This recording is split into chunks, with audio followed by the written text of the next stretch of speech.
Muy buenos días. Vamos a iniciar la clase de hoy, lunes 1 de marzo. Eh, Vamos con la semana 3. Bueno, la semana pasada habíamos tenido un atraso por ahí eh, relacionado con ese mandato de rectoría a suspender las lecciones el miércoles pasado. Bueno, ahí obviamente eso nos afecta un poquillo, pero vamos a ver si, como estamos empezando el curso, vamos a irlo em, manejando a ver.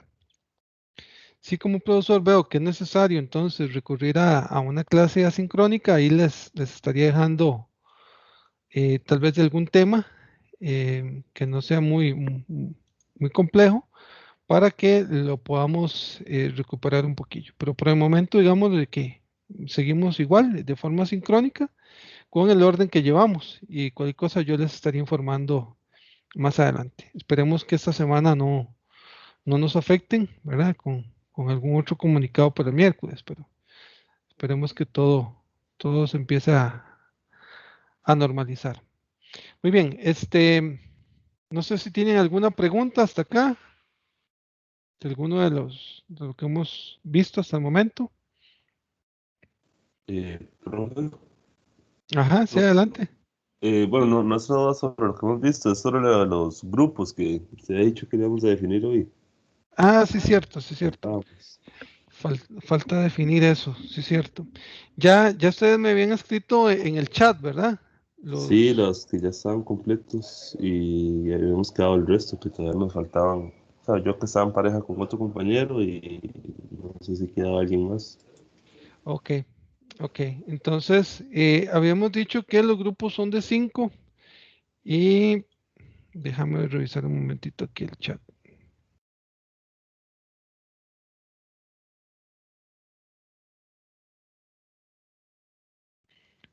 Chat, vamos a ver.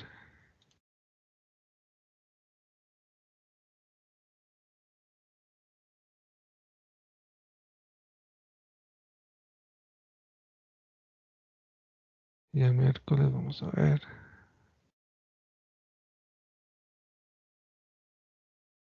Qué raro, no me está saliendo lo del chat de la última vez.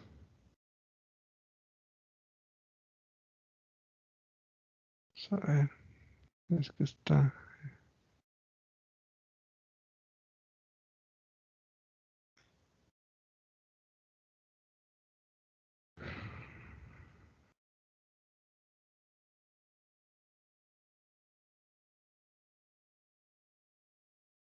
Ok, aquí. Sí no, sí. Sí, sí, ya me está saliendo por acá. Dicen que tenemos. Hay un grupo que es de Javier Gómez, Giancarlo Ulloa, Esteban Morera, Patrick Murillo y Gerald Rojas. Entonces ahí tenemos 5. Uno, 2, 3, 4, 5. Luego tenemos otro grupo que es de Kevin Salazar, Johan Solís, Fabián Rojas, Carlos Madrid y Carlos Cubero. Esos son otros 5. Ya ahí van 10 del grupo. Luego tenemos otro que es Didier Rodríguez, Diego Sánchez, Fran Chávez, eh, José Jiménez y Samuel Murillo. Aquí tengo 1, 2, 3, 4, 5 también. Ya iban 15. Luego tenemos Felipe Abarca, perdón, Felipe Alvarado, Vanessa Alvarado, Melissa Blanco, Adrián Gutiérrez eh, y Basilio Salazar. Entonces queda 1, 2, 3, 4 y son otros 5, 20. Entonces queda solo un grupo de 4. Vamos a ver entonces quiénes son los que quedan. ¿Quiénes están sin grupo? Que levanten la mano ahí para saber quiénes son. Bueno, en mi caso estamos yo y soy Israel y mi compañero Nicolás, estábamos juntos. No sé quién más. Ok, entonces sería, aquí tengo la mano levantada de Eric, Nicolás Thompson, Julián Barquero, Israel Alberto Zamora y Fabián Roberto Barrientos. Ustedes serían el último grupo, ustedes serían el grupo de 4. Entonces sería Eric Thompson, Eric Nicolás Thompson, Julián Barquero Jiménez, Fabián Roberto Barrientos y Israel Alberto Zamora. Listo, pueden bajar la mano. Entonces ustedes forman el grupo, de un grupo 4 porque el grupo hay 24, ¿no? Muy bien, estamos listos con eso entonces ya definido y Sí, pues podemos, gracias. perfecto, gracias. Después empecemos ahora sí con la materia. Voy a compartirles aquí un momentito el Teams. En equipos, en el equipo del grupo de instalaciones eléctricas en archivos, al inicio de la mañana de hoy, le subí esta carpeta con lecturas. Por favor, descárguenla, ¿verdad? Terminando la clase, puede ser. Van ahí, le dan descarga para que tengan esa información. En esa tienen una serie de información que es importante. Ahí van a encontrar diferentes carpetas con información.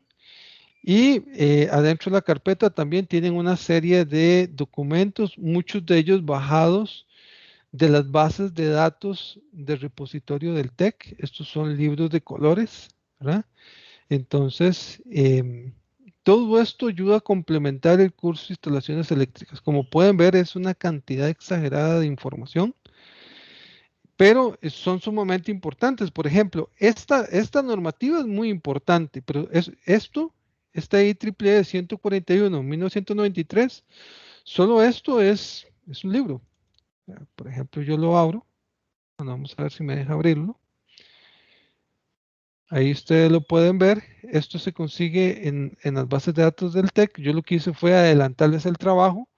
Vean todos los capítulos que tiene por ejemplo, esto es un documento de 736 páginas.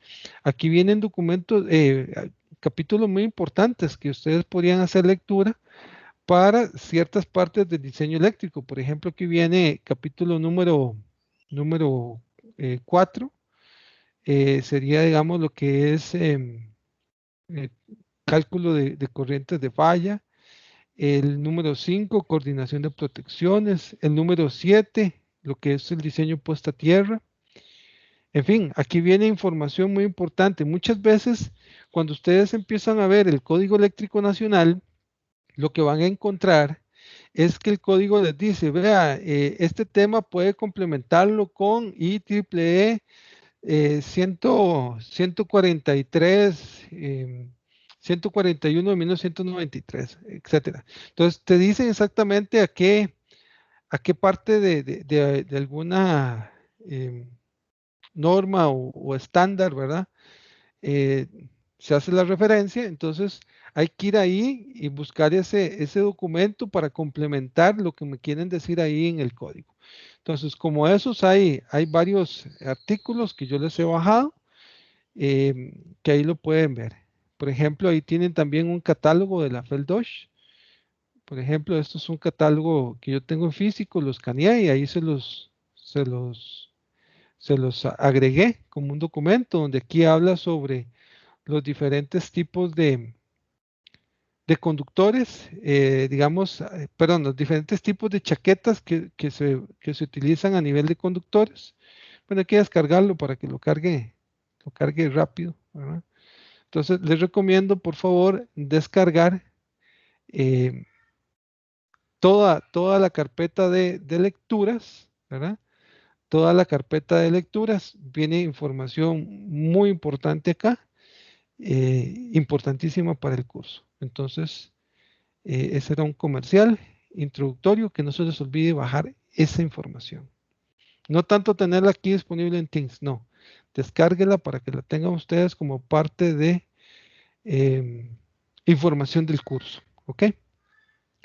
Aquí no van mis clases. Yo las clases, las presentaciones de PowerPoint en PDF, se las estoy pasando a ustedes, es en el repositorio, en el Tech Digital. Ahí sí encuentran esa información, digamos, de lo que son las clases a través del Tech Digital. Muy bien. Vamos a pasar a lo que es la clase, donde hemos quedado la última vez. Entonces, permítame acá.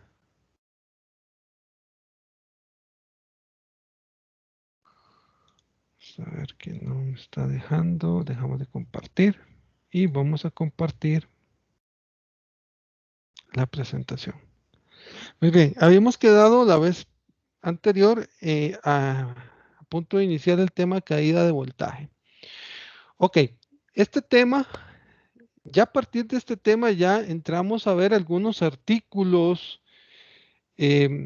relacionados al código eléctrico y para lo cual necesito que siempre que aparezcan esos números de artículo del código, la idea es que durante el transcurso de una clase a la otra, el tiempo que transcurre, ustedes puedan ir accesando el código y puedan hacer una lectura complementaria.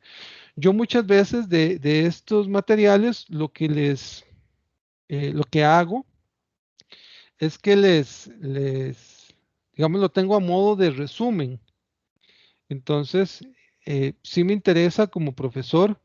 No es tanto que estudien, bueno, que estudien la presentación que yo les dejo, porque digamos que ahí está resumida la materia, pero también tengo un interés muy particular en que ustedes lean el código. ¿Por qué? Porque yo necesito que ustedes interpreten cómo explica el código las cosas. Porque si se acostumbran a solo mis presentaciones, donde yo hago un resumen y les doy la clase y lo explico, el día de mañana como profesionales ocupan leer un artículo que no se vio en el curso, pero ocupan interpretar ese artículo, entonces, si nunca lo han leído, les va a costar más interpretar ese artículo, ¿verdad? Por lo tanto, es que yo les recomiendo este ejercicio, ¿verdad? Yo no pongo muchas veces textualmente lo que dice el código, algunas veces lo pongo resumido, otras veces sí lo pongo textual como está, pero por eso necesito que ustedes hagan lectura cuando vean esos números en mis presentaciones, son números de artículos para que ustedes puedan ir interpretando esa forma de explicar el código. Muy bien. Vamos con caída de tensión. Es un concepto que ya ustedes lo conocen bastante, pero vamos a irle dando connotaciones técnicas del tipo de instalaciones eléctricas. Dice, es un sistema fuente de voltaje y cargas. Estos dos elementos están unidos por conductores. ¿Ok? Entonces se asume que la fuente de voltaje tiene un valor ideal llamado VS, aunque ya sabemos que toda fuente internamente va a tener una caída de tensión. Pero como en este caso la fuente representa la tensión de alimentador del proveedor externo, vamos a suponer que ese voltaje es ideal, ¿verdad? Y no se va a variar por el cambio de carga, ¿verdad? A la hora de conectarse esta a la red. Ahora bien, si analizamos esta fuente del proveedor como ideal, y sabemos que no existe un conductor perfecto, ¿verdad?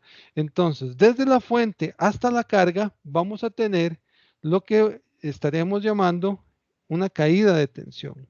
Entonces, en la carga se presenta un voltaje VC, ¿verdad? Menor debido al voltaje perdido en el camino debido al conductor. O sea, dado de que el conductor está está formado por un material que no es ideal, está asociado a una distancia, está asociada a un área transversal y va a transportar una corriente de trabajo, entonces está involucrado una caída de tensión. Esta caída de tensión va a ser una caída que va a ser diferente valor en voltios si lo analizamos en términos de un voltaje de, qué sé yo, 208 voltios, o si lo analizamos en 480 voltios, etcétera. Entonces, estas diferentes características de caída de voltaje en voltios, ¿verdad? Va a ser muy difícil cuantificarlo, ¿verdad? De esta forma, pero vamos a ver que hay otras formas de expresarlo, pero ya casi entramos a eso. Dice, la caída de voltaje en valor absoluto se mide en voltios, ¿ok? Entonces, son los voltios perdidos en la resistencia del conductor. Dependen de la corriente del ramal, de la resistencia en ohmios de ese conductor, ¿verdad? Del tramo de la fuente a la carga final. Entonces, viéndolo en términos de fórmula, sería como decir, la corriente que va por el conductor por la oposición al paso de la corriente que tenga ese conductor. Adicionalmente, hay una potencia de pérdida asociada, denominada efecto Joule, ¿verdad? O sea, es una pérdida debido al calentamiento mismo del cable, donde la energía es disipada en forma de calor. Entonces se mide en watts. Entonces, esa pérdida de potencia, ese efecto de calentamiento del cable, no van a traer ningún beneficio para el ser humano. Entonces, esos watts que se pierden en el calentamiento del cable, ¿verdad? Va a ser algo que, digamos, es importante contrarrestarlo. O sea, hay que ver cómo evitamos que eso suceda, ¿verdad? Aunque ya sabemos que en alguno u otra medida eso va a seguir ocurriendo. Entonces la pregunta ahora sería decir, bueno, ¿cuánto es una caída de tensión razonable? O sea, ¿qué nos dice el código con respecto a eso? Ahora bien, la caída de voltaje en valor absoluto también podemos calcularlo como la diferencia de voltajes entre el voltaje de la fuente y el voltaje de la carga. Igual, eso sería medido en voltios, ¿verdad? Muy bien. Pero, ahora bien, en voltios, como les decía, estas características serían muy difíciles de estar controlando para saber si se cumple o no el código, si lo hablamos en términos de directamente de voltios. Es por eso que lo que nos va a decir el código en términos de caída de tensión va a estar explicado en términos porcentuales.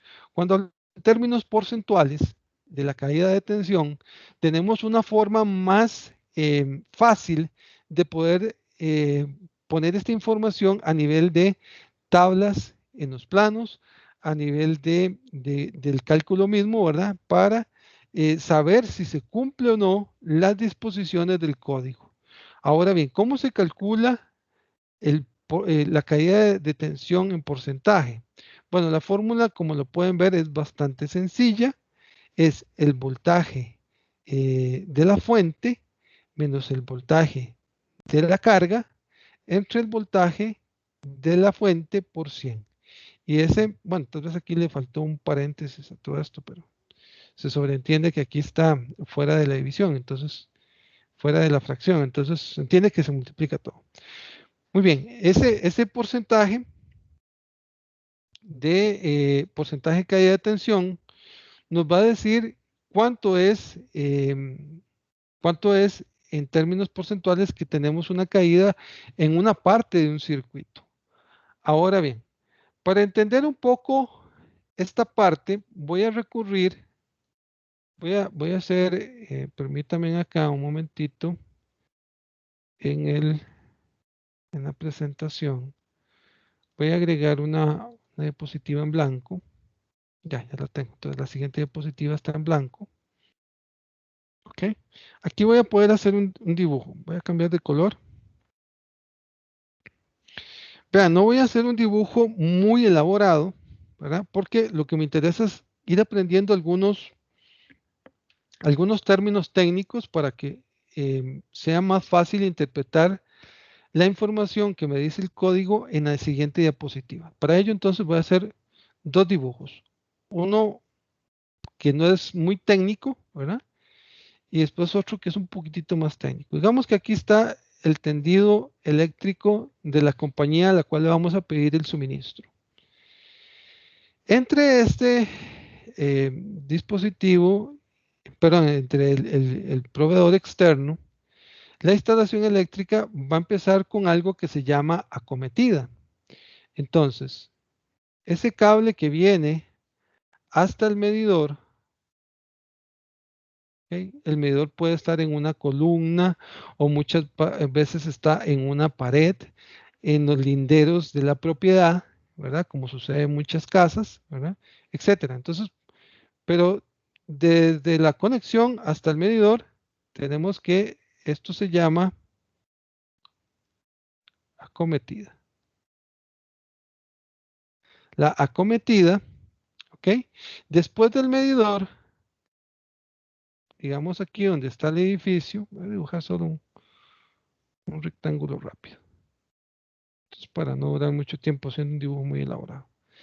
Ok, internamente vamos a tener una caja o centro de carga, donde aquí vamos a tener diferentes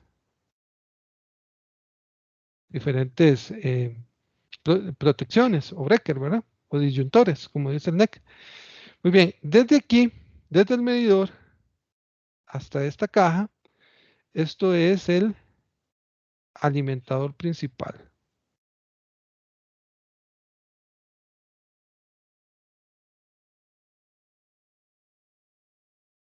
¿Ok? Y luego, de aquí, de este tablero, hacia las diferentes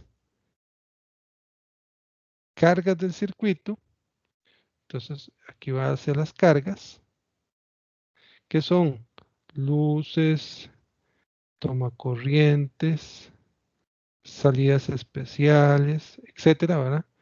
Todo eso va hacia las diferentes cargas del edificio. Igual, todo esto iría hacia diferentes cargas. A esto lo que llamamos ramales.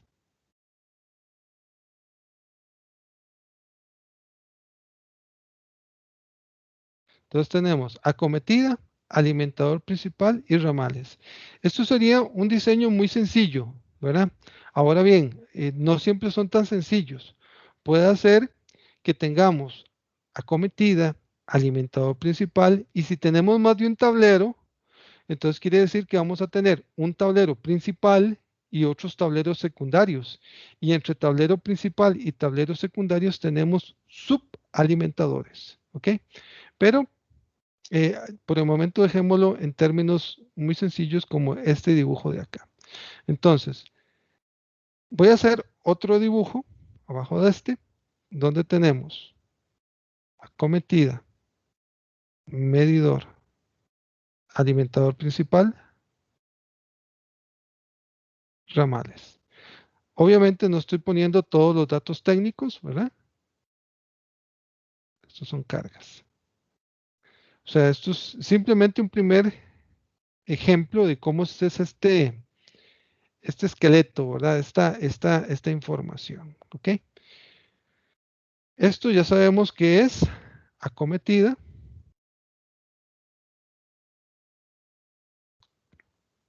Esto es alimentador principal, pero dependiendo, puede ser que tengamos alimentador principal y secundarios también.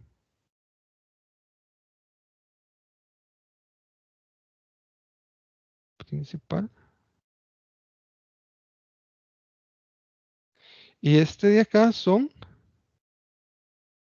ramales. O sea, los ramales son los últimos conductores que vamos a conectar, ¿verdad? Entre las cargas y el centro de cargas o tablero, ¿verdad? Luego, la acometida es el que trae o transporta toda la potencia de la empresa, o sea, estos serían de los cables más gruesos, ¿verdad? Junto con los cables del alimentador principal. Muy bien, ahora sí, estando claro con estos términos, acometida, alimentador principal y ramales, vamos a ver qué es lo que nos dice el código con respecto a caídas de tensión. Dice, límites en las caídas de voltaje. Por ejemplo, yo espero que de aquí a la próxima clase ustedes hayan podido hacer lectura del NEC 215.2 nota A, perdón, 215A, 215.2A, nota número 2. También el 210-19A, nota número 4, ¿verdad? Y estos otros que están aquí, 210.19a, nota número 4, 215.2a, nota número 2, que son los mismos que están ahí, para que ustedes puedan entender toda la narrativa y cómo se explica esta parte de caída de tensión. Obviamente yo se los estoy explicando con un dibujito, ¿verdad? Y con la información resumida en esta parte. Dice, para los alimentadores se debe considerar que la caída de voltaje porcentual sea menor a un 3%. Entonces, ¿qué es lo que me está diciendo el código? Que en lo que son alimentadores, esto tiene que ser menor a un 3%, la caída de voltaje, porcentaje de caída de voltaje. Ahora bien, muchas veces esto representa alimentación principal, tal como le dice el código.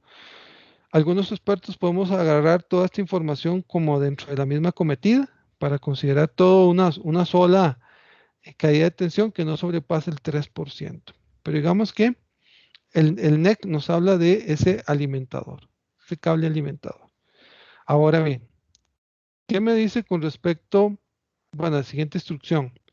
Para los ramales se debe considerar que la caída de voltaje porcentual sea menor a un 3%. Entonces, me está diciendo que la caída de voltaje porcentual tiene que ser menor, en el caso de los ramales, a un 3%. ¿Ok? Y la última instrucción dice, en total, desde la entrega principal hasta la carga final, se debe considerar un porcentaje de caída de tensión menor a un 5%. O sea, ¿qué me está diciendo? Que toda la caída de tensión no debe sobrepasar,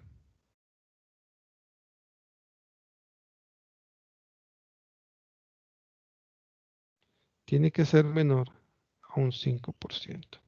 Entonces, ¿qué me quiere decir esto? Que, por ejemplo, si ya tengo un ramal que está en 3%, el alimentador principal, o sea, todo lo demás, no puede sobrepasar un 2%, porque si ya uno está en 3 y el otro llega al 2, llegamos al 5% máximo permitido de todo.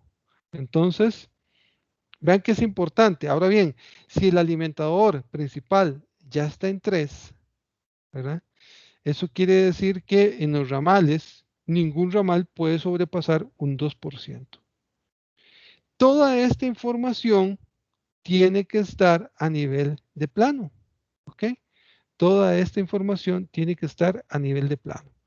Entonces, es importante que lo que es caída de voltaje, ¿verdad? Poder documentar de todos y cada uno de los diferentes circuitos, cada uno de los ramales, cada uno de los subalimentadores o el alimentador principal, de todos hay que registrar la caída de tensión. Entonces, vamos a tener que aprender a calcular esa caída de tensión para, para poner esa información en las tablas. Muy bien, ¿alguna pregunta hasta acá? ¿Está claro? Muy bien. Continuamos. Factores que influyen en la caída de voltaje.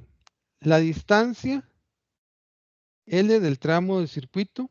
Entre más distancia, más resistencia y por lo tanto más caída. La corriente de trabajo I en amperios, que es de impacto directo. El voltaje suministro. Ya todo esto lo sabemos. Ahora bien, hablemos de la distancia. Hablemos de la distancia. Me devuelvo al dibujo. Muchas veces va a suceder que nosotros vamos a poder evaluar cuál es, em, digamos, dónde ubicamos ese tablero principal o tableros y cuáles son las cargas que vamos a alimentar. Por ejemplo, si esto fuera un edificio de varios pisos, ese dibujo de ahí, tengo el tablero principal en el primer piso, por ejemplo, y resulta que voy a alimentar un tablero secundario en el primer piso y otro tablero secundario en el último piso, sería ilógico que del tablero secundario del primer piso alimente una carga hasta el tablero del primer piso. O sea, ahí, digamos, empiezo a hacer un mal manejo de los tramos, de las longitudes. Ahora bien, muchas veces tenemos que ver cómo hacemos para, si vamos a hacer un circuito para conectar una carga en particular, ver por qué lugar tengo que irme, sea si es una instalación eléctrica aérea por el cielo raso o subterránea a nivel de piso, que ahí requiere una planificación muchísimo más previa, ¿verdad? Antes de que se chorree el piso para que toda esa tubería quede a nivel de concreto, ¿verdad? Pero se tiene que evaluar por dónde tiene que pasar para lograr esa menor longitud del conductor. Entonces, muchas veces la longitud no es negociable porque tengo el tablero en un punto y la carga en otro punto. No es negociable entre comillas. Puede ser que sí sea negociable si es que no se ha optimizado el lugar por donde se va a pasar ese cable, ¿verdad? Cuántas curvas por tales lugares, etcétera. Siempre es importante evaluarlo porque esto nos va a afectar no solamente la caída de tensión. Si yo no evalúo bien por dónde van a pasar los cables para conectar de un lado al otro del circuito, de ahí eso me va a estar incrementando los metros de cable y obviamente el costo del proyecto en sí. Entonces, muchas veces es importante evaluar la distancia de tal forma de tener una proyección de longitud de un punto a otro, de tal forma de que sea lo más óptimo posible. Muy bien. El voltaje de suministro, bueno, con respecto a la corriente va a estar directamente relacionado con la carga. O sea, si yo tengo un motor de 100 caballos de fuerza, por decirles algo, y resulta que ese motor está conectado a una tensión que obviamente no podemos alterarla porque ese es el voltaje de la red, entonces de ahí ya tiene una corriente definida y esa corriente por la longitud del conductor que se va a utilizar para alimentarlo va a tener una caída de tensión asociada. Ahora bien, otro aspecto es ese voltaje de suministro. Si nosotros tenemos un voltaje de suministro, como estamos definiendo el voltaje del diseño, hay que tomar en cuenta que siempre que podamos seleccionar un voltaje alto, por ejemplo, es preferible un diseño en 480 voltios a 208 voltios. ¿Por qué? Bueno, por muchos beneficios. Entre ellos está la corriente. La corriente de las cargas, como se conectan a una mayor tensión, su corriente es más baja. Y por ello vamos a tener una serie de beneficios que nos permite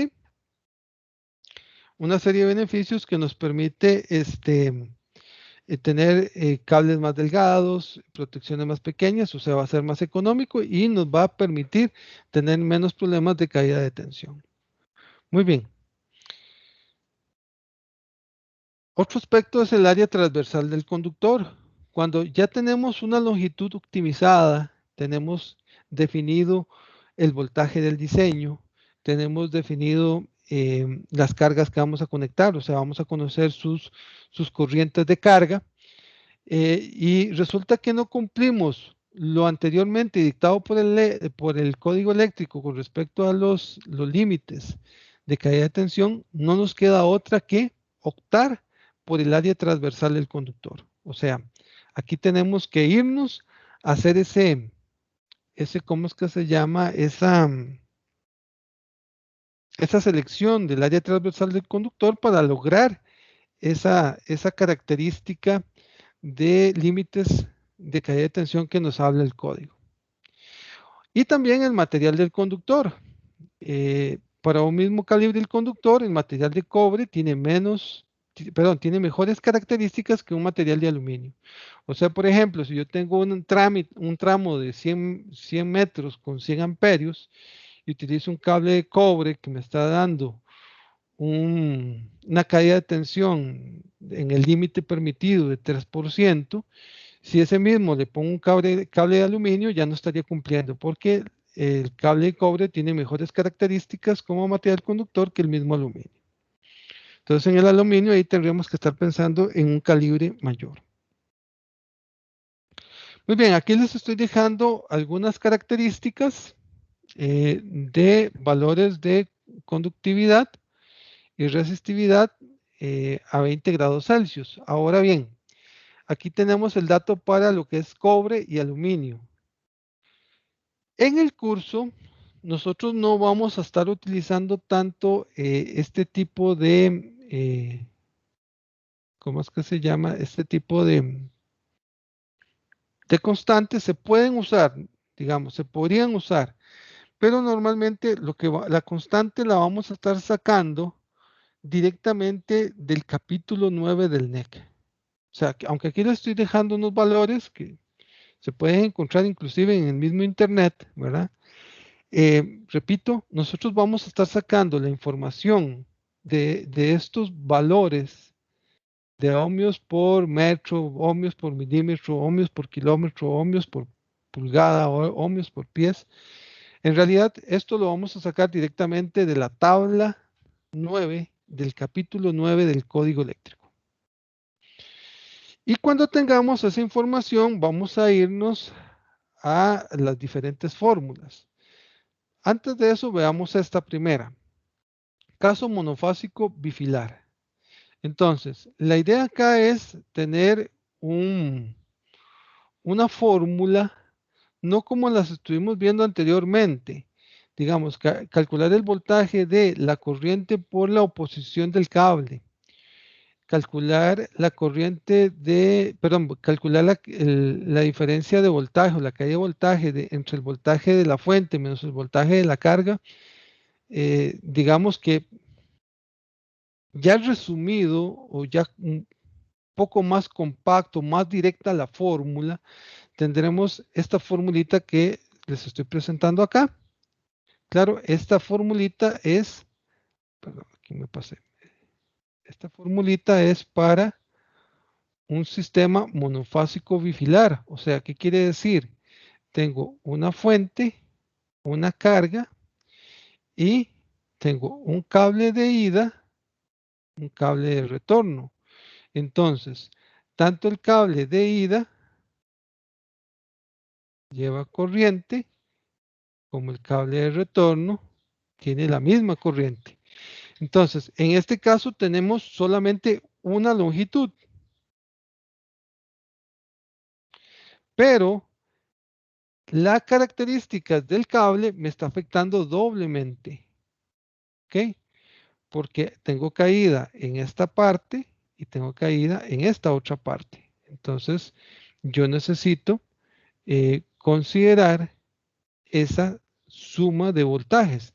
Es por eso que aquí podríamos hacerlo de dos formas. Uno, como el cable 1 y el cable 2 son idénticos.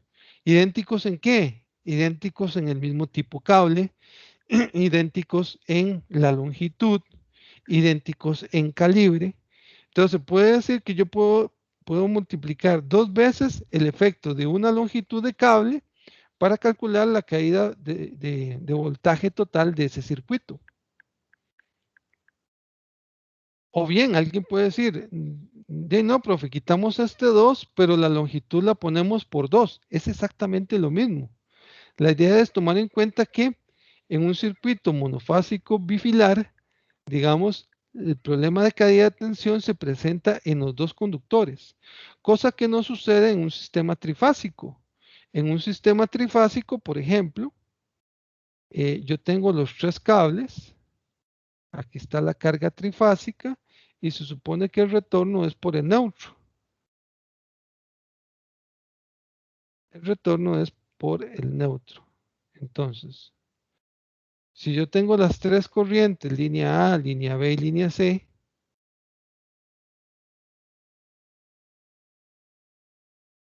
se supone que la caída de tensión acá, el retorno que es por el neutro, si es un sistema trifásico balanceado, ¿verdad? Si está balanceado,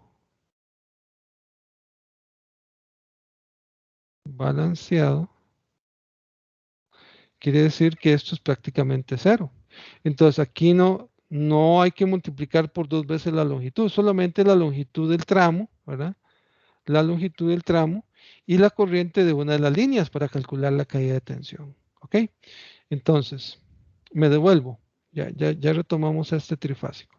Entonces, este monofásico, que va a ser la fórmula que estaríamos utilizando en el curso de, perdón, para el proyecto de residencial, ¿verdad? Entonces, aquí lo que tenemos es que vamos a utilizar esta fórmula ya para calcular esta fórmula de este porcentaje que hay de tensión. Pero ya una fórmula más directa a lo que es las características del curso en sí sería esta de acá. Esta de acá, en realidad, esta parte la podríamos llamar como Z, o sea, la impedancia del conductor. La impedancia del conductor. Este Z, que es la impedancia del conductor, es la que vamos a obtener de la tabla 9. Existe también la tabla 8. También ya casi hablo de ella. La tabla 8 ya casi la vemos, pero me interesa más la tabla 9 y es una de las que más vamos a usar. ¿Por qué? Ya casi lo vemos. La fórmula dice 2 por la impedancia. Vean que dice ohmios por kilómetro. Lo dice en ohmios por kilómetro porque así es como está en la tabla 9. La tabla 9 vamos a obtener el dato en ohmios por kilómetro. Por la longitud en metros. ¿Por qué metros? Porque generalmente nosotros trabajamos los planos arquitectónicos en esta unidad, en el metro. Entonces nos interesa esto en metros. Por la corriente de carga de esa parte del circuito. Entre 1000. ¿Por qué hay que dividirlo entre 1000? Bueno, porque necesitamos quitar esta K de kilómetro, necesitamos quitarla, por eso dividimos entre 1000, ¿verdad? Entonces, el dato, esta K que tiene unidades ohmios entre kilómetro dividido entre 1000, entonces ya podemos hablar de que estamos convirtiendo esta unidad en ohmios por metro y metro con metro se cancela. Entonces, entre 1000 por el voltaje nominal en voltios. Y todo esto lo multiplicamos por 100. Y de esta forma vamos a obtener entonces el porcentaje de caída de tensión de esa parte del circuito. Muy bien, veamos un momentito. Yo tengo abierto el código. Voy a compartirles el código eléctrico, la tabla 9.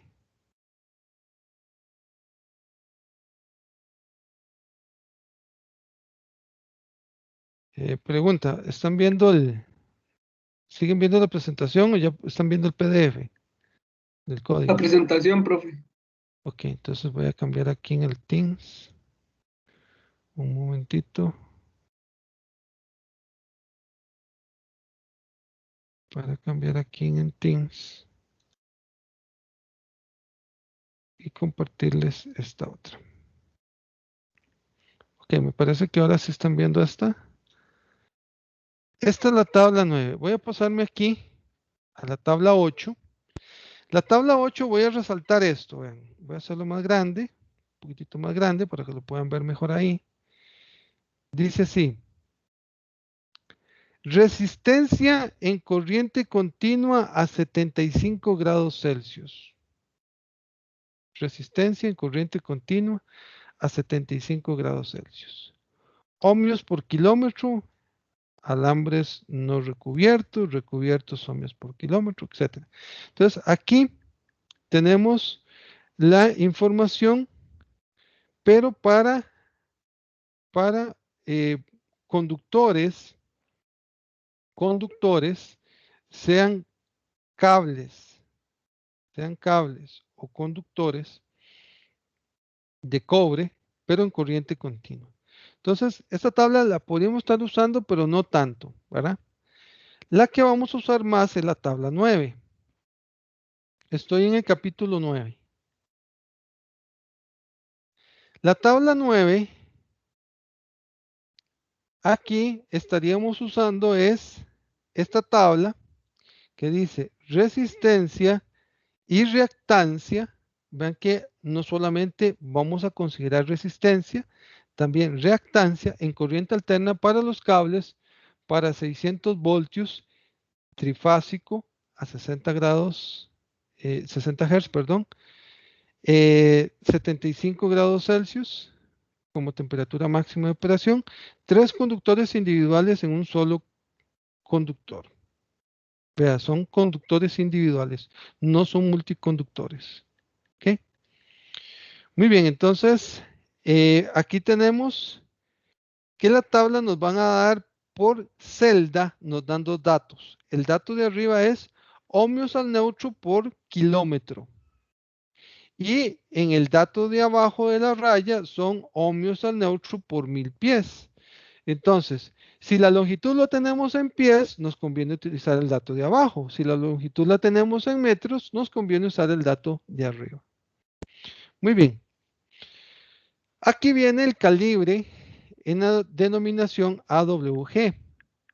Mi idea para la clase de hoy sería explicarles al final, antes de que finalice la clase de hoy, a qué se llama cable 14, 12, 8, qué se llama un cable 1.0, etcétera. Todo esto lo hablaremos más adelante, pero esta es la designación AWG del cable. ¿Ok? Aquí tenemos lo que es la reactancia para todos los conductores. Y vean algo importante, me dice que esta reactancia cambia si tenemos el conductor inmerso en conductos no metálicos como PVC o aluminio o en conductos metálicos como un conduit, ¿verdad? O conduit o de acero. Que básicamente esto sería decir metálico, magnético y no magnético. ¿Ok? Entonces, eso afecta la inductancia.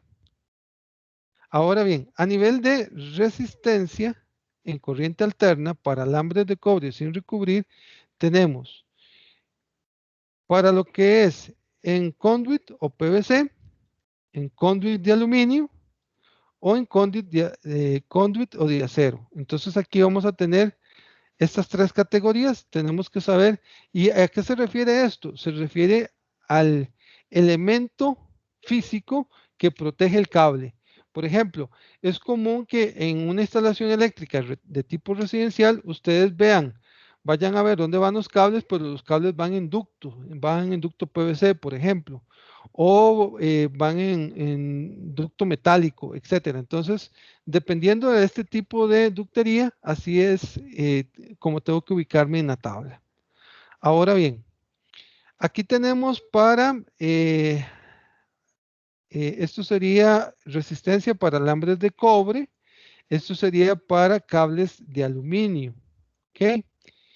Vean qué interesante. Este sería, si el factor de potencia del circuito es directamente 0.85, yo no tengo que estarme yendo a 1, digamos, este es de cobre, yo no tengo que venirme a y ni combinar con la reactancia inductiva, porque ya tengo directamente la impedancia. En cambio, si me vengo a este otro aquí es para un factor de potencia fijo en 0.85 y en aluminio. ¿Ok? Entonces, me interesa la información que dice al pie de la página. Al pie de la página, la nota número 2, voy a hacerla un poco más grande y la voy a leer para que ustedes la puedan visualizar. Dice así, la voy a leer yo.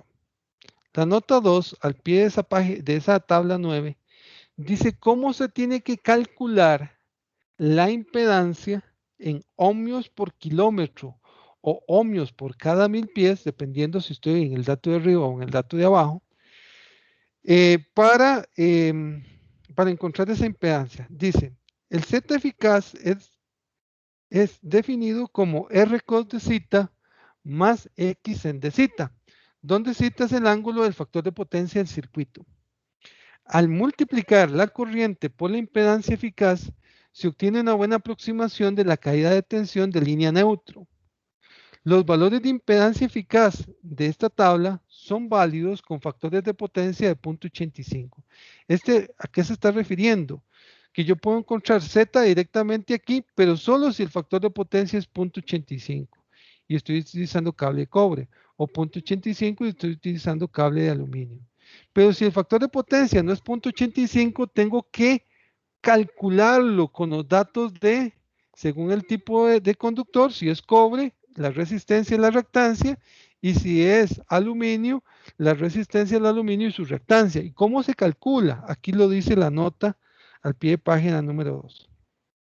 Para cualquier otro factor de potencia, o sea, cualquier otro diferente 0.85 del circuito, la impedancia eficaz Z se puede calcular a partir de los valores de R y XL dados en esta tabla, como sigue. R multiplicado por el factor de potencia más XL multiplicado por el seno del inverso del factor de potencia. ¿Ok? Entonces, de esta forma estaríamos encontrando esas características. Muy bien. Creo que aquí ya estamos con ese y podemos regresar a la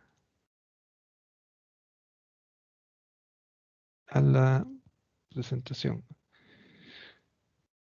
Ok, aquí veo una mano levantada. Recuerde que normalmente no paso muy atento aquí, digamos, a la parte de los participantes, pero adelante, veo con una mano levantada. Sí, No profe, sé. consulta era que por qué nos dan para un factor de potencia de 0.85. Es un valor muy típico ese. Mira, exactamente por qué está así en la tabla, por qué lo pusieron así el código, la respuesta, eh, digamos, del por qué exactamente no sé, pero utilizando un poco el sentido común es lo que vos acabas de decir, porque digamos sería como lo más típico, ¿verdad? Pero, pero digamos exactamente por qué no punto 8, por qué no punto 9, por qué exactamente punto 85, no sé, pero así está en el código. Pero aplicando un poco de sentido común, yo creo que va por ese lado, lo que acabas de decir. Listo, muchas gracias, profe. Con gusto. Muy bien, vamos a compartir, pero vamos a ir a un descanso de 10 minutos y regresamos.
Muy bien, continuamos con la clase.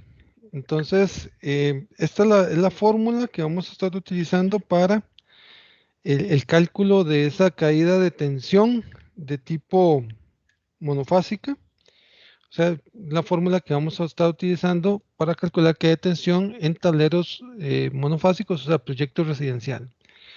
Para el caso de trifásico, como les comentaba, aquí la fórmula cambia un poquito desde el punto de vista de que suponemos que el sistema trifásico va a llevar un cierto balance, ¿verdad? Y más aún si ya sabemos que la carga es trifásica balanceada, como el caso de los motores o alguna carga de ese tipo. Entonces la fórmula aquí queda resumida de la siguiente forma. Tenemos raíz de 3 por Z. ¿Qué es el Z? El Z va a ser entonces esos ohmios por kilómetro que generalmente calculamos en base a la tabla 9, porque generalmente va a ser corriente alterna. Por la longitud en metros, por la corriente en amperios de la carga que estamos en esa parte del circuito. Entre 1000 ya sabemos que es para simplificar esa unidad de Z, de ohmios por kilómetro, a ohmios por metro. Y el voltaje línea a línea. Esta fórmula ya está definida para un voltaje línea a línea. Vean que no es un voltaje de fase. Entonces, tomen mucho nota de este caso, ¿verdad? Por eso estamos utilizando arriba ese raíz de 3, ¿verdad? Para convertir ese voltaje línea a línea a un voltaje de fase, ¿verdad? O sea, eso está relacionado. Entonces, esta fórmula está para, aplicando este raíz de 3, trabajar aquí directamente con el voltaje línea a línea. Y todo eso multiplicado por 100 y esto lo que vamos a buscar es que cumplir con lo que nos decía el NEC, que no sobrepasar caídas de tensiones de 3% en ramales ni alimentadores y juntos que no sobrepasen 5. Muy bien, vamos a irnos a un primer ejemplo. Estos ejemplos no, digamos, los he sacado del Handbook NEC. Recuerde que el Handbook, digámoslo así, era el libro que nos ayuda a entender mejor el NEC mismo, dado de que el Handbook sí hace aclaraciones a la materia, a lo que dice el NEC, y como pueden ver, muchas veces me dan ciertos ejemplos, ¿verdad? Entonces aquí en el Handbook, en la NEC 2014, en la página 1078, nos encontramos un primer ejemplo que nos dice, un alimentador tiene una corriente de 100 amperios de carga continua. El sistema, bueno, ya después vamos a ver a qué se refiere con carga continua, eso lo veremos más adelante. El sistema de voltaje es de 240 voltios trifásico con breakers de 125 amperios. El alimentador se encuentra en un conduit de 1 1/4 de pulgada y cada conductor es de cobre número 1 AWG. Ese sería el calibre en base a la normativa AWG de calibres. El THCN se refiere al forro, ¿verdad? Operando a una temperatura máxima de 75 grados Celsius. El circuito tiene una longitud de 150 pies. Vean, la longitud está en pies. En Estados Unidos, digamos, es muy frecuente trabajar las unidades en los planos en pies, entonces ahí se utiliza mucho esa unidad. En caso nuestro va a ser más en metros, pero al menos este ejemplo sí está en pies. Y el factor de potencia es de 0.85. Vean, importante, me están dando 0.85. Quiere decir que yo puedo sacar el Z directamente. Utilizando la tabla 9, determine la caída de voltaje aproximado del circuito. Entonces, permítame venirme acá para agregar a este ejemplo. Voy a agregar una imagen de esta tabla 9 y para no tener que estarme saliendo. Profe, una consulta. Sí, adelante. En algún tipo de aplicación o algo así, ¿podría cambiar esa temperatura que no sea de 75 Celsius? Ok, esa es una muy buena pregunta. Ya casi te la contesto. Dame un segundito para copiar aquí la tabla un momentito. Es un cable número 1. Ok, entonces vamos a 140.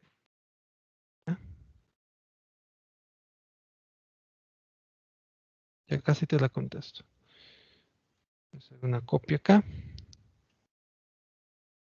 Y vamos a pegar esto por aquí.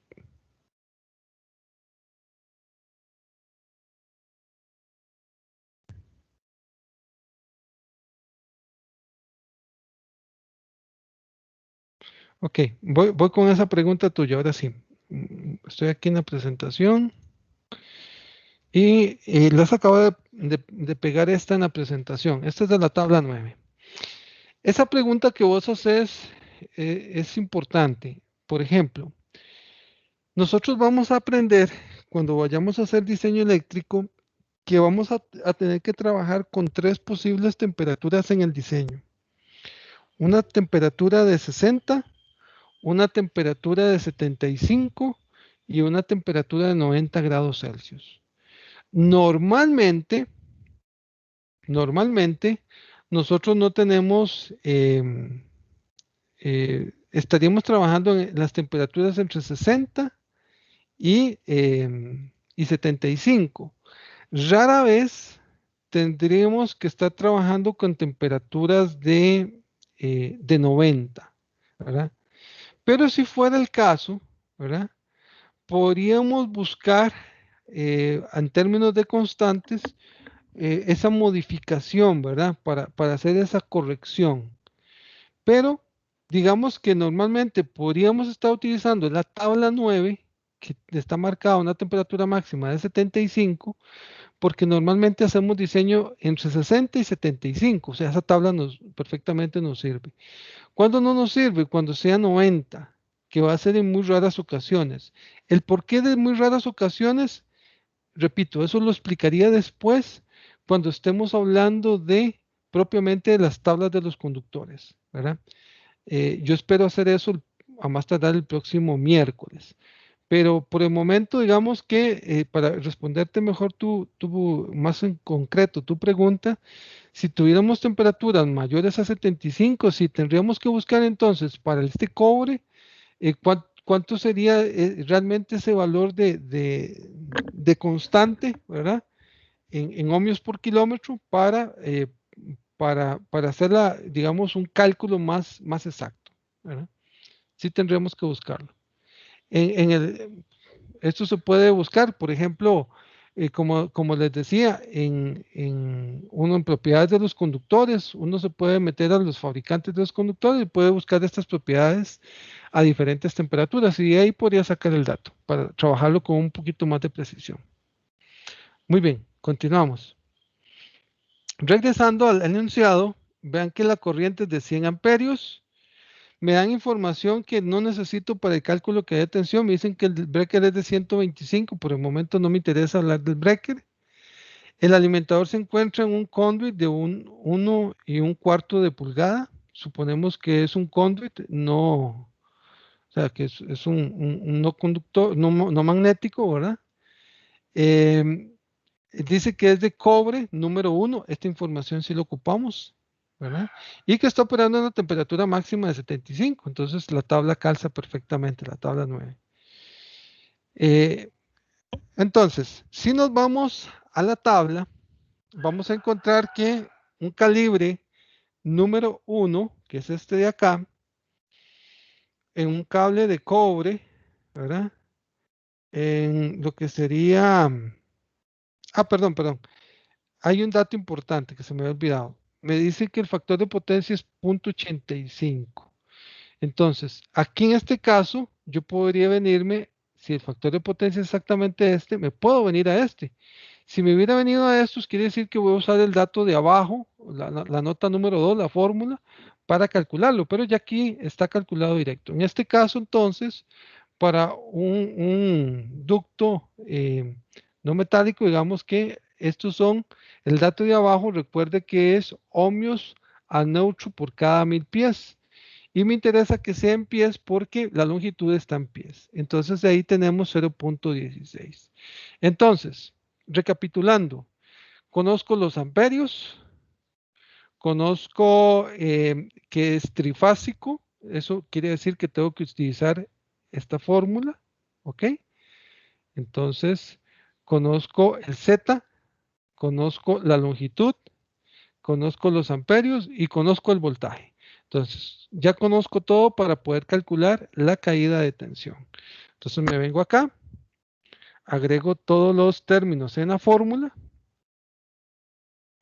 y calculo, en este caso me da 1.732 el porcentaje de caída de tensión, que obviamente es menor a 3, y eso quiere decir que ese conductor está perfecto para, en términos de caída de tensión, para esa aplicación. No tengo problemas con ese conductor. Ok, entonces, ¿qué hubiera pasado? La pregunta sería, ¿qué hubiera pasado si aquí me da un número no permitido en el código? Entonces, tengo que cambiar, como ya no es negociable la longitud, ya tengo definido el nivel de tensión, ya conozco la corriente de la carga, lo único que puedo, digamos, alterar sería este valor de Z en ohmios por cada 1000 pies. Entonces, bueno, por cierto, el dato es por cada 1000 pies, por eso tengo este 1000 abajo, para cancelar el 1000 por cada 1000 pies. Con este 1000 cancelamos los 1000 y nos quedan ohmios por pies, ¿verdad? Y como la longitud está en pies, entonces todas las unidades coinciden. Entonces, si no diera, o sea, se pasa el 3%, ¿verdad? Entonces quiere decir que, el 5% en totales, ¿verdad? Y este es el último cable que estoy diseñando, entonces tengo que modificar el calibre del conductor, tengo que ir por un cable de mayor calibre para otro constante diferente y que ese sí me calce esa longitud. Por ejemplo, aquí yo les podría preguntar a ustedes, si este es el cable que quiero usar, ¿cuál sería la longitud crítica para 3% de caída máxima? Vamos a ver, contésteme en esa pregunta. ¿Cuál sería esa longitud crítica?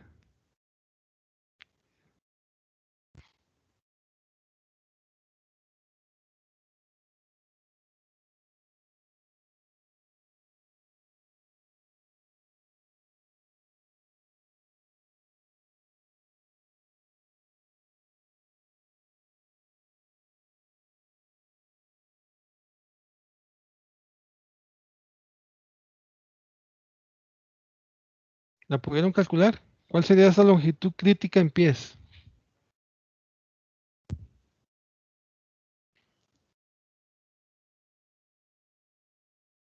Obviamente, aquí sería poner este en porcentaje, 3%. Esta sería la incógnita. Y manejamos el mismo cable, entonces es despejar de esto. ¿Cuánto les dio? Profe, a mí me dio 260 pies. Correcto, 260 pies. Entonces, ¿qué quiere decir? ¿Y por qué los puse a hacer este cálculo? Vean, este cálculo los quise poner a hacer, digamos, de calcular la L crítica, porque ustedes pueden ver que un circuito, este circuito hecho con este conductor, calza perfectamente, no hay problemas de caída de tensión. Pero ¿qué pasa? Bueno, es que hay un factor que es la longitud, ¿verdad? Que puede ser que dependiendo de ese valor, ya empieza a ser crítico. Entonces, esto puede dar una mala impresión al diseñador de que siempre que la longitud sea de cierto valor, ahí puedo tener problemas con caídas de tensión. Entonces, con valores de longitud de cable pequeñas, no se calcula la caída de voltaje. O sea, ese puede ser una muy mala impresión, ¿verdad? De algo que se pueda permitir. O sea, ¿y eso por qué lo digo? Porque lo he visto en muchos planos. Porque cuando yo veo un plano que veo el circuito 1, el circuito 2, el circuito 3, tienen la misma caída de tensión, un 1%, un 2%, un 2%, un 2%.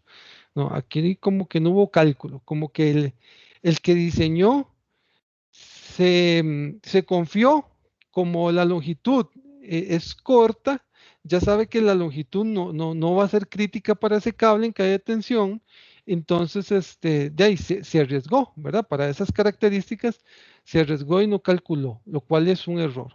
O sea, ¿qué es lo que quiero dar a entender? Voy a ponerles un ejemplo. Permítanme abrir por acá. Voy a agregar un ejemplo. Vamos a ver. En la carpeta que yo les dejé, les estoy dejando mucha información. Dentro de la información que les estoy dejando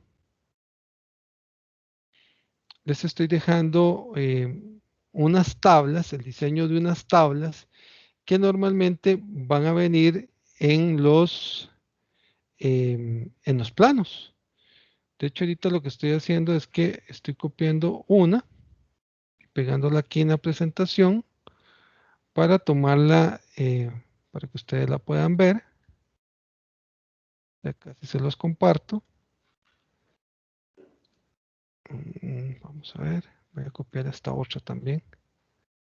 Repito, estos materiales que les voy a mostrar están en la carpeta lecturas que les dejé en Teams hoy en la mañana. Entonces, la idea es que ustedes puedan revisar esa información, ¿ok? Revisar esa información para que ustedes la puedan aplicar. De hecho, tienen que aplicarlo en sus proyectos, ¿ok? Muy bien, ya casi termino de acomodar esas tablillas que estoy pegando ahí. Listo. Entonces, voy a volverme acá. Esta es una de las que acabo de pegar.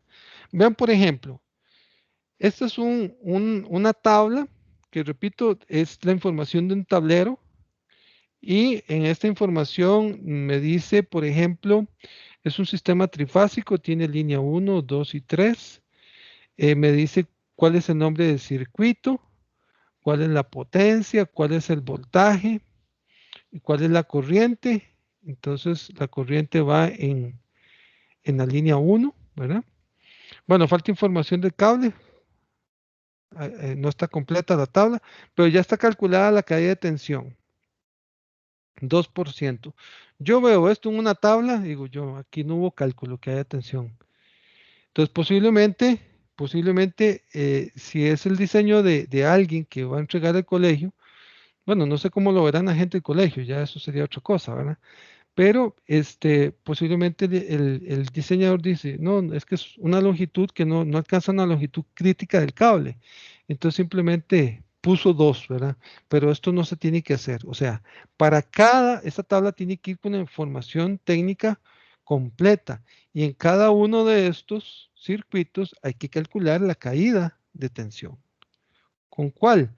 Si es trifásico, con la forma trifásica. Si es monofásico trifilar, con la fórmula del monofásico trifilar.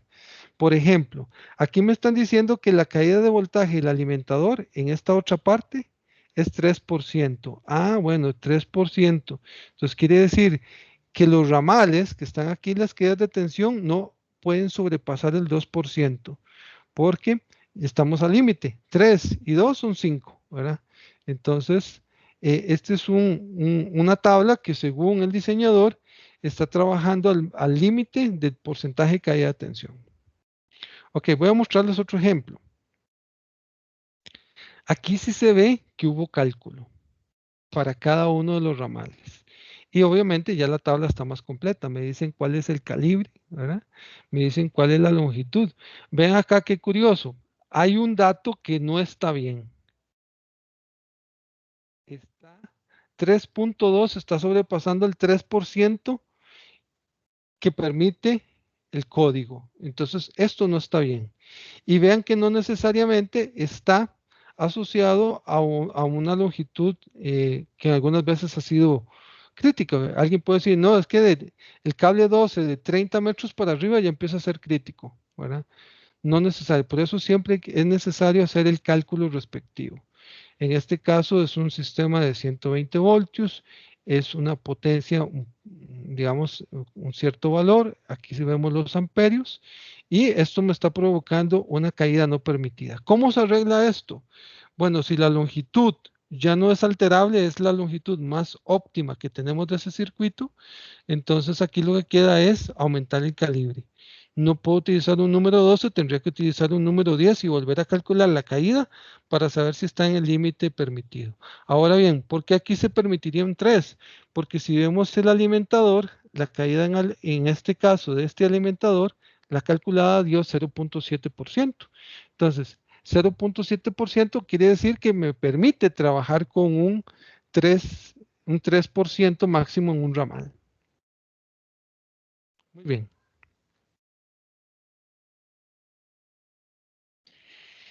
Vamos a regresar al ejemplo. Pues como pueden ver, en el primer ejemplo tenemos un porcentaje de caída de tensión que está bien y eso quiere decir que el cálculo que acabamos de hacer, digamos, permite que ese cable se pueda utilizar. Vamos con un segundo ejemplo. Una corriente de 270 amperios de carga continua está presente en un alimentador. Cada fase del circuito de conduit PVC con número 3, 600 MCM. ¿Qué es MCM? Como les decía, yo espero que antes de que termine la clase de hoy poder llegar a la especificación de los conductores y ahí les estaría diciendo que es MCM. XHHW es el tipo de chaqueta del cable, es un alimentador de aluminio importante. Aquí nos dicen de qué está hecho el material del cable. 480 voltios, trifásico, 3 conductores y el conductor opera a una temperatura de 75 grados Celsius máximo. El factor de potencia es 0.7 a 0.7. Quiere decir que tenemos que calcular, como lo decía ¿cómo es que se llama? La tabla 9, tenemos que calcular el valor del R y del Z y del XL, o sea, tenemos que calcular el valor del Z con la fórmula de la nota número 2 que está en el código.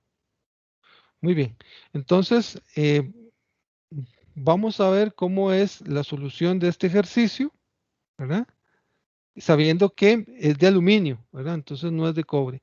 Y que obviamente tenemos este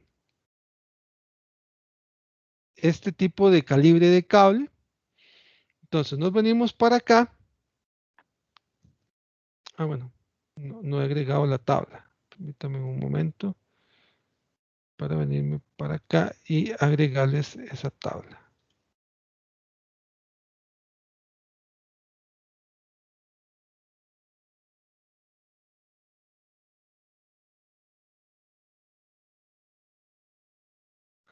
Ok, ahora sí. Lo estoy agregando acá. Se va a ver muy pequeña porque la tabla es muy grande, entonces, pero la idea es que ustedes lo revisen en el código, ¿verdad? Posterior, ¿eh? Muy bien, entonces voy a venirme acá, aquí les he pegado la tabla, entonces, no es este factor de potencia, entonces, eso me obliga a usar la parte de aluminio, sacar la resistencia, y la parte de la reactancia, sacar su reactancia. Entonces, el cable en KC1000 es igual que decir MCM. Entonces, 600 se ubica aquí, 600 MCM. Entonces, bueno, ¿qué tipo de conduit? Dice que es conduit PVC. Entonces, conduit PVC, eso me obliga a estar en esta parte y a estar en esta columna. Entonces, para la resistencia, vamos a ocupar el dato de abajo en ohmios por cada 1000 pies. ¿Por qué en el de abajo? Porque la longitud la tengo en pies, ¿verdad? El ejercicio, la longitud me la están dando en pies. Entonces, por eso tengo ese dato en pies, para no tener que hacer conversión. Y en términos de la reactancia, Vamos a ver, es que se me activa esto. Sería este dato de acá. Muy bien. 0.039 es la reactancia y 0.036 es la resistencia. Entonces lo metemos en la fórmula, como decía la nota número 2, 0.036 en la resistencia y 0.039 en la reactancia. Entonces, recuerden que el cos de cita en este ejercicio, según el enunciado 2.7, y aquí la parte que iba multiplicada por la reactancia era el seno del coseno inverso del factor de potencia, del ángulo del factor de potencia. Entonces, de ahí vamos a sacar ¿cómo es que se llama? Ese valor de impedancia, que en este caso es 0.053 ohmios a neutro. Aquí faltó agregar por cada 1000 pies. Entonces, ese el dato lo metemos a la fórmula, raíz de 3 por la impedancia en ohmios por cada 1000 pies, por la longitud que sean 250 pies, por la corriente que sean 270 amperios, eso lo podemos ver acá, 270 amperios es la corriente de la carga, entre 1000 por el voltaje línea a línea, que es 480. Calculamos y ya tenemos entonces el dato de el porcentaje de caída de tensión. 1.29. Como pueden ver, según lo vimos en las tablas, estas de acá, para cada uno de los cálculos de conductores que hagamos, hay que hacer ese cálculo de caída de tensión. Entonces, mucha gente lo que hace es que generalmente ya se empieza a preparar una tablita en Excel y lo empieza a hacer de forma automática para no estar haciendo cada cálculo manual, ¿verdad? Uno por uno, sino que tener ahí entonces un cálculo de un poco más automatizado, digamos, de caída de tensión. Muy bien, entonces continuamos. Si no hay consultas. ¿No? Ok. Entonces, ¿cómo reducir la caída de voltaje? Bueno, evaluar la distancia, como ya lo hablamos. El voltaje, ya lo hablamos también. Disminuir hasta donde se pueda la corriente ramal, ¿verdad? Importante también, disminuir esa corriente. Vean que la corriente se va a disminuir si yo tengo el factor de potencia corregido. Entonces, corregir factor de potencia también me va a ayudar como una forma de disminuir la magnitud de la corriente y por ende la caída de tensión. Aumentar el diámetro del conductor cuando ya no da, o sea, ya no hay forma de optimizar longitud ni cambiar de voltaje, etcétera. Y ocupamos alimentar la carga con su valor de corriente ya definido para ese voltaje. Entonces, de ahí hay que jugar con el diámetro del conductor. Usar cobre como regla general. O sea, ¿por qué? Porque el aluminio, digamos, no tiene las mejores características, ¿verdad? Tiene mejores características el cobre como conductor. Muy bien. Si no hay consultas del tema de porcentaje de caída de tensión, es un tema importante que, como ya lo vieron, hay que hacerlo en ambos proyectos. Hay que estar calculando la caída de tensión y hay que cumplir lo que dice el NEC con respecto a estos valores, si son permitidos o no permitidos. Muy bien. Pasaríamos entonces al tema 5. El tema 5 lo que nos dice es lo siguiente: conductores eléctricos. Aquí viene mucha información que vamos a estar viendo. En algunas partes le voy a decir, bueno, esto léalo para ir avanzando un poco en la presentación. Y la idea aquí es, me voy a concentrar en información que considero realmente importante en términos de conductores para ya después entrar a la parte de selección, para que ustedes vean cómo tenemos que hacerlo. Ejemplo, aquí tenemos entonces, dice la función básica de un cable conductor: transportar energía eléctrica en forma segura y confiable desde la fuente de potencia a las diferentes cargas. Vean, aquí viene, en esta figura quiero apoyar un poquito, digamos, aclarar un poco, sería una mejor expresión. ¿Qué es esto? Esto es un multiconductor. Cuando en el NEC me hablan de multiconductor, quiere decir que es un producto comercial donde es una cubierta de material aislante que cobija más de un conductor que tiene su propia cubierta individual. Entonces, este producto se llama multiconductor. Si yo tengo uno de estos solo, o sea, no está unido a estos otros, a esta aislante negro, digámoslo así, sino que está separado, en ese caso tendría un conductor individual. Es más, esta siguiente imagen, aquí tenemos un conductor individual.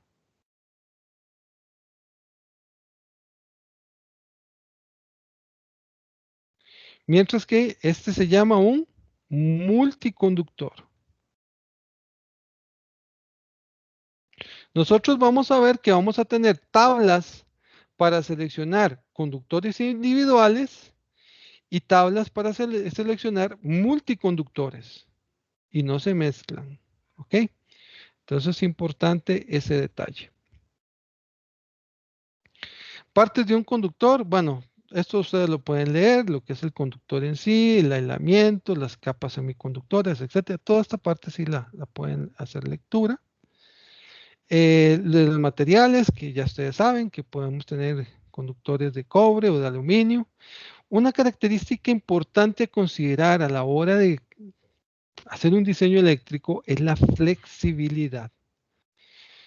Entre más calibre, entre más grueso vaya siendo el cable, menos flexible es. ¿Eso qué quiere decir? Que vamos a tener menos posibilidades de transportar el conductor por diferentes lugares haciendo cambios de dirección, o sea, haciendo curvas en las diferentes ducterías o canastas. Por lo tanto, eso es un detalle que hay que tomar en cuenta. Pero esto lo hablaremos más adelante en el curso. Estás hablando de la flexibilidad. ¿Qué se puede hacer cuando ocupamos flexibilidad y el calibre del conductor es tal que no se permite eso? O no nos permite eso. Bueno, eso lo hablaremos después. Con respecto a las diferentes formas de conductores, en el mercado podemos encontrar de tipo circular compacto, conductor sectorial, conductor anular, conductor segmentado. Lo que significa cada uno, ustedes lo pueden leer. Veamos una imagen. Esto es un conductor circular, sectorial, circular compacto, anular y segmentado. Obviamente, cada una de ellos va a tener sus diferentes características eléctricas, mecánicas, etc. Cuando tenemos un solo hilo, estamos hablando de un alambre, ¿verdad? Cuando tenemos más de un hilo, estamos hablando de un cable. Entonces, alambre y cable. Con respecto a los aislantes, saber que los aislantes me van a servir como algún medio, es un medio para evitar contacto eléctrico, ¿verdad? Entonces, aislar las partes, como su nombre lo dice, aislante. Y también lo podemos utilizar tapes de colores cuando los conductores son en un solo color para identificar las diferentes fases del sistema o los diferentes conductores del sistema. Blindaje o pantalla, bueno, eso ustedes lo pueden leer. Selección del conductor. Entonces, con respecto a la selección del conductor, aquí voy a ser enfático en estas tres partes de acá. Nosotros vamos a aprender en el curso a seleccionar el conductor inicialmente con respecto a la corriente que necesita la carga. Esa es la primera forma de selección. Aquí vamos a ver que existen diferentes criterios del NEC que vamos a estar aplicando para seleccionar el correcto cable para seleccionar la carga. Pero ahí no termina la selección. Lo segundo que vamos a hacer es lo que ya aprendimos en el tema anterior, que es calcular la caída de tensión. Entonces vamos a verificar que cumpla esos porcentajes que me permite el código eléctrico según sea un cable ramal, de alimentador, subalimentador o acometida. ¿Ok? Pero hay una tercera opción que es en base a corrientes de cortocircuito. En la primera parte del curso, todas estas primeras semanas, vamos a poder hacer la selección de cable en base a 1 y 2. Pero en base a 3 se podría ver hasta que veamos el tema de cortocircuito. Entonces, más adelante, digamos, estaríamos hablando de 3, pero ahorita en el curso podemos seleccionar el cable en base a 1 y 2. ¿Ok? Muy bien, los calibres. Y es aquí donde vamos a aprender cómo se llaman o cómo se designan los calibres. Los calibres han existido a lo largo de la historia diferentes tipos de escalas, ¿verdad? Pero hoy en día lo que predominan son la denominación AWG y la denominación ISC. Aunque ambas denominaciones las explico en esta presentación, o sea, las van a encontrar explicadas, la AWG y la ISC, solamente me voy a concentrar en la AWG porque el código eléctrico hace referencia específicamente a esta denominación. Ahora bien, para entender bien esta denominación, necesito hacerles una introducción explicatoria con esta diapositiva, que dice así, calibres AWG. Vamos a entender un poco qué es esta denominación. Dice, esta escala está basada en los diámetros medidos en milésimas de pulgada. O sea, una milésima de pulgada es 0,001 pulgada. Ahora bien, un cm, y no hay que confundir con centímetro, se llama un círculo al mil a un cm. Un círculo al mil define la sección transversal circular de un conductor, la cual es la equivalente de un círculo de un mil, o sea, una milésima de pulgada de diámetro. El área base de un círculo al mil, pi cuartos por el diámetro al cuadrado, sería 0.785 por el diámetro al cuadrado. ¿Eso qué quiere decir? Si un conductor de 10.000 de diámetro tiene un área de 78.5 cm, uno de 100.000, su área sería 7.850 cm, etc. O sea, como las cantidades van aumentando cuadráticamente, se usa el múltiplo de miles así. Por ejemplo, un MCM, que era lo que yo les decía, si ustedes vieron el ejemplo que vimos de caída de tensión, el número 2, teníamos un conductor de 600 MCM. Entonces, quiere decir que teníamos un conductor de 600.000 círculo al mil, ¿verdad? Y otra forma de decir MCM es utilizar la abreviación K-1000. K, que ya ustedes saben qué significa en términos de prefijos y sufijos el término 1000. Entonces, un K-1000 sería un 1000 circular 1000, ¿verdad? O sea, un MCM, un 1000 circular 1000. Vea, toda esta explicación lo he hecho para que ustedes entiendan, digamos, un poco a qué se refiere KCM y a qué se refiere MCM. En realidad es lo mismo. Esto porque cuando lo vayamos a ver en las tablas, lo vamos a encontrar muchas veces con esa denominación MCM o KCM. Ahora bien, vayámonos directamente a las escalas. La escala inicia de los más delgados hasta los más gruesos. O sea, lo primero que me encuentro en la escala son los más delgados.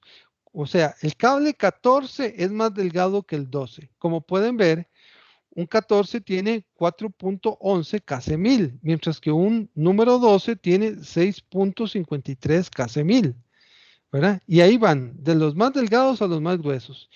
La primera denominación, que hay disponibilidad en colores, azul, rojo, blanco, negro, ¿verdad? Verde, va 14, 12, 10, 8, 6, 4, 3, 2 y 1. No existe el cable 5, no existe el cable 9, no existe el cable 11, ¿verdad? Esa denominación, esa norma viene de esa forma. ¿Ok? Existen otros calibres más delgados todavía que el número 14, que es el 16, el 18, el 20 y el 22, que son para control. Obviamente aquí este es un curso de potencia, hacemos diseño eléctrico en baja tensión, entonces esas otras denominaciones 10, 18, 20, 22 no me interesan. Es más, el cable más delgado que se puede utilizar en una instalación eléctrica en baja tensión en cobre es 14 y en aluminio es 12. ¿Ok? Entonces vamos con el más delgado en 14 hasta 1. Ahora bien, la siguiente denominación en esta misma norma AWG, vamos con los siguientes más gruesos. Como pueden ver, habíamos quedado en el número 1, que es 88.69 kc/1000. El siguiente más grueso sería el cable 1.0. El cable 1.0, que es de 105.6 kc/1000. Luego sigue el siguiente más grueso, sería el 2, el 3 y hasta el 4 ceros, ¿verdad? Ahora bien, estos de un 0 para arriba, generalmente solo se consiguen o se limitan al color negro. Todas las chaquetas de estos cables son de color negro. ¿Ok? Entonces, del 1 al 4 ceros, ¿verdad? Todos son de color negro. Pero aquí no terminan. Ahora bien, del 4 ceros, ¿cuál sigue? Como pudieron ver, el 4 ceros llegó a 211.6 kc/1000. El siguiente que sigue es el ya directamente el número 250, ¿verdad? ¿Y cómo se llama? Se llama así, 250. ¿Y cuál es su denominación en kc/1000? Es 250, o sea, el número calza. Entonces, el 250, 300, 350, 400, 500, 600, 750 y 1000 calzan directamente su nombre con su valor en kc/1000. ¿Ok? Entonces, el que vimos anteriormente en el ejemplo número 2, que era el de 600 MCM, era de 600 kc/1000. Igual que los de la denominación de un 0, 2 ceros, 3 ceros, 4 ceros, estos otros se limitan solo al color negro. Para identificarlos se utilizan tapes y cables, tapes de colores para identificar los extremos y poder identificar las diferentes fases. Muy bien. Entonces, aquí también van a encontrar la denominación para lo que son los calibres IEC. Estas son más fáciles de entender. Ya son denominaciones que van más a los milímetros, entonces no es tan complicado entenderlos. Ahora bien, esto sería, digamos, en esta diapositiva que con el grupo de la mañana. Esto sería entonces para esta clase. Vamos por la diapositiva 115 de 174. El próximo miércoles empezaría a hablar de los aislantes. Vamos a ver cómo nos va para ir finalizando ya la clase 1 del curso. Y recuerden que finalizando la clase 1, bueno, en realidad finalizando la clase 2, estaríamos, clase 1 y clase 2, tendríamos ya materia para la primera tarea. Entonces, muy posiblemente ya de hoy en 8, Dios mediante, esperemos no tengamos atraso esta semana, ya estaría terminando esto como para dejar la primera tarea del curso. Entonces, por el momento vayan repasando, lleven al día, digamos, ahí el curso, para que en el momento que entremos ya a las tareas les sea más fácil entenderla. Por hoy sería todos. No sé si alguien tiene alguna pregunta ahí para el cierre. ¿O todo Profe, está bien? Ajá, en esos últimos cables que habló, los de 1000 kc/1000, esos ajá. son de alta potencia, me imagino. Bueno, de alto Sí, voltaje. sí, claro, cuando entremos a ver las tablas de los diferentes conductores, recuerde que vamos a tener, yo les dije, vamos a tener tablas de conductores individuales y tablas de multiconductores. Generalmente los diseños que vamos a hacer, lo más frecuente es hacerlo en conductores individuales. ¿Por qué? Por la flexibilidad. No es igual un cable multiconductor en un solo aislante, ¿verdad? y tener que pasarlo y hacerle cambios de dirección que tener los cables individualmente y tratarlos o trabajarlos individualmente. Por ahí va un poco la ventaja de cables individuales, que va a ser lo más normal. Pero sí, vamos a ver que entre más gruesos, más capacidad de corrientes tenemos del conductor. Pero yo espero ya el próximo miércoles ya entrar ahora sí propiamente a cómo se selecciona un cable en base a la corriente de la carga. Perfecto. Genial, gracias, profe. Con gusto. Estaríamos acá, entonces voy a detener la grabación.